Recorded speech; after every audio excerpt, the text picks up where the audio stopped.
সবাইকে। সবাই কেমন আছো? আশা করি ভালো আছো। আলহামদুলিল্লাহ আমিও ভালো আছি, সুস্থ আছি। কেউ অবস্থা সবার আপু ভাইদের যে যেখানে আছো সবাইকে ওয়েলকাম করছি ছোট্ট লাইভে। সবাই লাইক করবে, লাইভে শেয়ার করে দিবে। পাবলিক গ্রুপগুলোতে না থাকে আমাদের টাইমলাইনে শেয়ার করে দেওয়ার সাথে থাকবে। আর অবশ্যই যারা পেজে নতুন সবাইকে ওয়েলকাম করছি ফলো করে সাথে থাকার জন্য। সবাই লাইক করো, বেশি বেশি করে ক্যাপশন দিয়ে শেয়ার করো।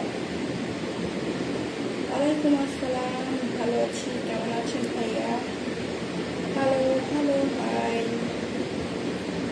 সবাইকে আমার অন্তঃস্থল থেকে অনেক ভালোবাসা, অনেক শ্রদ্ধা এবং অনেক অভিনন্দন।